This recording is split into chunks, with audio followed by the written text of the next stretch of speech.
Today we're going to talk about distractions that happen during a performance, and I'll just tell again some more stories of things that happened and how performers or myself, how we got through that. So many years ago, I had a wonderful student who was very diligent. She plays beautifully. During the year or two that she lived in St. George, I was privileged to teach her, and we had it going on in those years, and they still today, Dixie's Got Talent.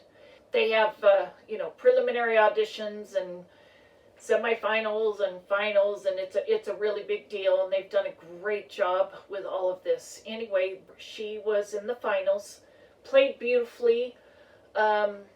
If I'm remembering correctly, she played a Schubert impromptu, and then she also played the Liszt Un Sospiro. And I don't remember which piece it was with during the final performance, and they have the stage at the Cox Auditorium. Just, it's beautiful, and they had dress rehearsals and all this, and worked really hard. So that night, comes out, sits down at the piano, and the lighting is really off. She has had a lot of performing experience, and she had a beautiful gown, that everything was just perfect, but the lighting was off, and she turned around and kind of motioned to the tech crew backstage like, we've got this lighting is not okay. And she had the presence of mind to not begin her performance until that lighting was just right for her. And it took a couple of minutes. They had to dicker with all the settings and all that. But somehow when she had gone on the stage, somebody had changed a setting, and so they got that fixed for her, and got the lighting where it should be, or at least passable. And she played, and of course played beautifully, and ended up winning her division for young performers. So I've always remembered that very often, sometimes we'll go on stage and we think we just have to make do, and there are times when we do. But my hat went off to her. I was in the audience, and of course you can't breathe when that happens with the student, and she reacted to a difficult situation just beautifully and waited until the lighting was the way it should be. So that's a little story. Another story I have, it deals with lighting in a different way.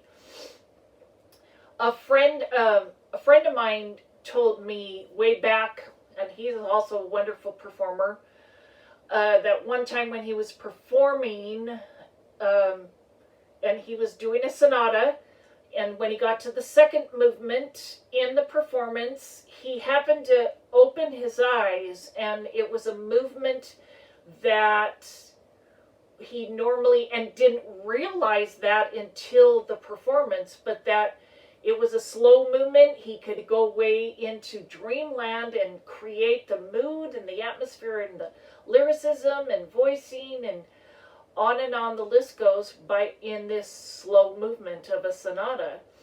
And but again, at the performance, he happened to open his eyes, and he said it was so surprising and jarring to him, and at some point realized that he was used to closing his eyes, so he closed his eyes. And so I think I love that story, and that can happen to all of us. If I notice a student tending to close their eyes, I will point that out to them and say, just make sure that you can do it each way. Do it with your eyes open, and also do it with your eyes closed.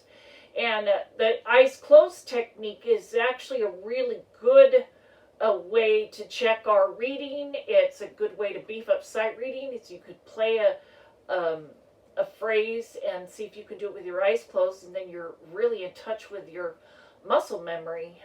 in a similar experience for me, only this was in a piano lesson, it was not on the stage. I was playing the Chopin first scherzo, the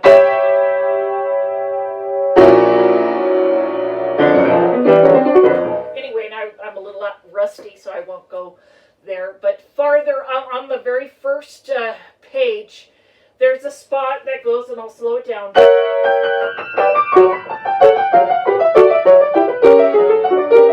And it goes on. And I did not realize in my learning of the piece, this was, for some reason, it was just very awkward.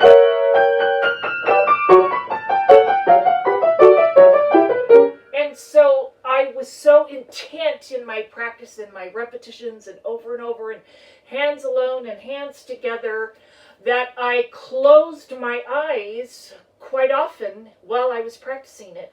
And during a lesson, same thing happened to me. I was playing through initially for my teacher, and my eyes were open, and they were normally closed in the practice room during just that one phrase.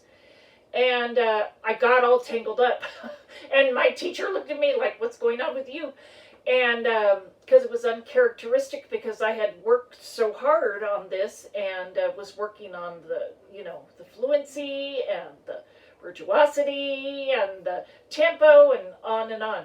And I tangled up, and then so at whatever point we were working on this, and my eyes were open. And at some point, I said to myself, wow, you normally have your eyes closed. And so I played it with my eyes closed, and we realized that I needed to practice it both ways. But it felt so different to me as I was doing my eyes open. And so, and I was used to just a measure or two that I had my eyes closed. So I had to relearn, or not relearn, but I had to add something into my practice of being able to play it with my eyes closed and my eyes open. And that took several days for me to kind of fix that. Because that's not something that you can play through on the stage easily if you're doing something different. I have a list of practice tips for students, and I call it variety in practice, because so often we get in this the pattern, and we do it one way. So we find a tempo we like, and we just stay with that. I have students practice various tempos, a slow, medium, fast at least, and sometimes quite a bit more than that. We talk about different articulations, different dynamic levels, and then mix and match between your hands, and different rhythmic practice, and so all of that helps. But wow, when something happens and we're not used to it, it can really jar us. And so just think about that, and think about the different distractions that can happen as we are performing.